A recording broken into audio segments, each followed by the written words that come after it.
Eh, ada banyak penelitian yang bilang bahwa ketika kita bekerja, tapi suasananya seperti suasana main, itu membuat productivity kita justru naik. Because the level of happiness is there.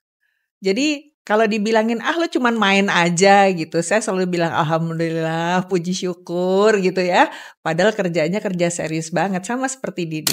Kalau dulu kan cuma narsis secara apa ya istilahnya, secara ringan gitu, tapi sekarang menjadi sesuatu ada label baru nih, NPD nih gitu. Mungkin bisa diceritain. Sebetulnya NPD itu sendiri ya sebagai sebuah gangguan ini bukan barang baru.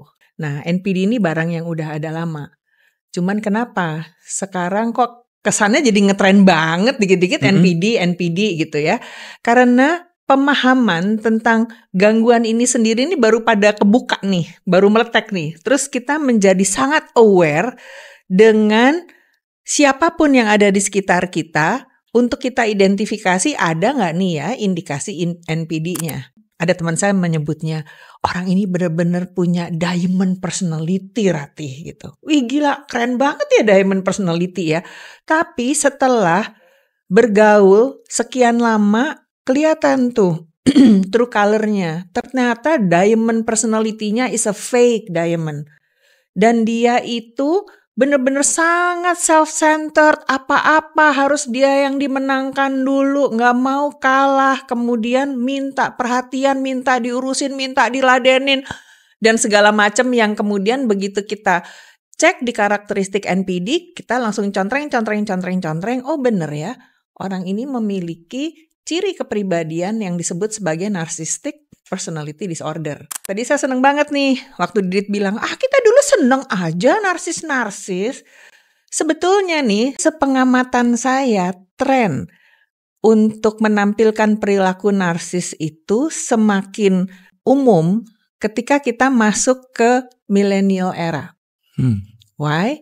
Memang dibikin begitu ya, foto bisa selfie, kemudian bisa menampilkan dirinya di mana-mana, and then social media juga ada. Ini kan emphasizing the need ya, sama the urge untuk tampil ekspresikan dirimu. So makin muncul nih mengekspresikan diri.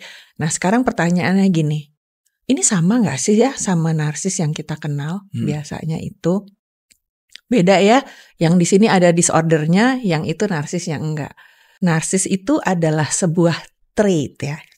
Trait itu kan bagian dari ciri kepribadian seseorang ya, untuk mencintai dirinya dia. Mencintai yang gimana? Kita kan sekarang sering disuruh nih untuk self love gitu. Yang kayak begitu ada sedikit. Ya, mencintai, mengapresiasi, admire diri kita. Dan ini menjadi bagian untuk bisa membantu kita untuk bisa appreciate diri kita. Salah gak sih? Enggak. Begitu masuk ke dalam karakteristik narcissistic personality disorder, itu bukan hanya membahayakan diri, tapi juga berpotensi membahayakan orang-orang di sekitarnya. Saya sudah menjelaskan bahwa kita orang biasa, we also have that. Betul. Contohnya, kita jadi dandan. Kita jadi berbusana elok. Ya kan, kita suka banget sama baju-bajunya Didit. Soalnya kalau pakai bajunya Didit gue jadi berasa keren gitu. Ini kan juga bagian dari sisi narsistiknya kita. Ya gak apa-apa. Jadi porsinya ada porsi kecil sampai porsi gede. Yang masuk ke disorder itu yang porsinya dari gede sampai gede banget. Nah ini sekarang ciri-cirinya aku sambil contekan ya. Boleh dong. Jadi gini, yang bersangkutan sangat terpusat kepada dirinya. Itu nomor satu. Iya. Pokoknya dia harus yang jadi pusat perhatian, dia harus dikagumi, dia harus jadi orang yang terdepan, apa-apa yang muncul harus dia, yang under the spotlight harus dia. Ini sebetulnya kalau udah ngomongin Didit sharing panggung sama gue aja, you are not that NPD gitu. Karena seorang NPD maunya cuman dia sendiri aja tuh. Yang jadi juaranya, jadi jagoannya, yang paling hebat, paling sukses tuh dia. Itu nomor satu. Terus yang nomor dua, dia itu belagu ya, sombong banget, gitu ya, arogan gitu. Terus disuruh berempati ke orang, kasihan ya tuh orang, apaan sih, nggak ada apa-apanya, gitu. Kasihan juga gue, tahu nggak, gue udah melakukan ini. Adu nasib.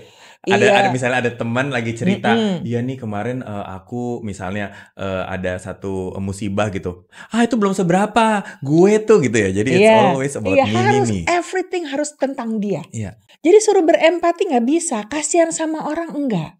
Pokoknya yang penting adalah gua. Gitu. Nah, yang ketiga, dia punya ego yang rapuh ya. Jadi meskipun kelihatannya percaya diri, sebetulnya self esteemnya tuh rapuh banget. Jadi kalau dia ngelihat orang lain, dia cenderung ngelihat orang lain tuh sebagai kompetitor, sebagai musuhnya dia, mengancam eksistensinya dia. Lalu manifestasinya apa? Sebagai kompensasi dia akan nyombongin dirinya dia sendiri. Ini adalah defense mechanism dia lantaran egonya yang rapuh tadi itu. Dicela sedikit aja nggak bisa deh orang-orang gini ledek-ledekan kayak kita tuh kayak kita ledek-ledekan bercandaan yang celak-celaan itu nggak bisa tuh, bisa tersinggungnya dalam, dendamnya dendam kesumat. Wow. Ya, nah ini kita ngomong yang ekstrim-ekstrim.